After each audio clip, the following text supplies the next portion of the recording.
রোহান সমুদ্রপাড়ে বসে রঙিন ঘুড়ি ওড়াচ্ছিল। হঠাৎ জোর হাওয়াল এসে ফুস করে ঘুড়িটাকে সমুদ্রের ওপরে উড়িয়ে দিল। রোহান দৌড়ে গিয়ে দেখল ঘুড়িটা ঢেউয়ের সঙ্গে ভেসে যাচ্ছে। সে মন খারাপ করে বলল, আহা, আমার প্রিয় ঘুড়িটা গেল। ঠিক তখনই সমুদ্র গভীর থেকে ধপ ধপ শব্দ উঠল।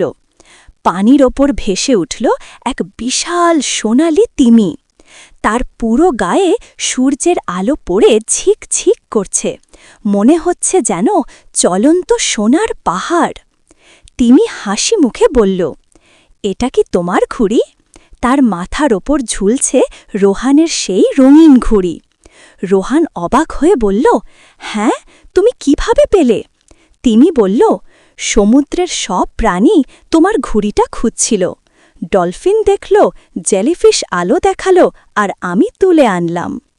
রোহান খুশিতে বলল, তোমরা সবাই কি আমার বন্ধু?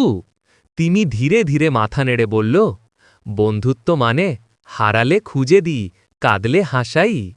এবার তিমি রোহানকে বলল, চলো সমুদ্রটা একটু দেখিয়ে দিই। রোহান তিমির পিঠে চড়ে সমুদ্রের ওপর দিয়ে উড়ে চলল।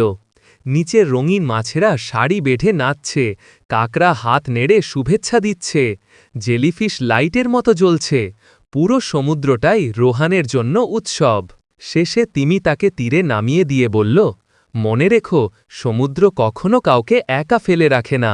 রোহান ঘুড়িটা বুকে জড়িয়ে বলল, ধন্যবাদ সোনালি তিমি, তুমি আমার জীবনের সেরা বন্ধু। লাইক সাবস্ক্রাইব করে আমাদের সঙ্গে থাকুন। পরের ভিডিওতে দেখা হবে।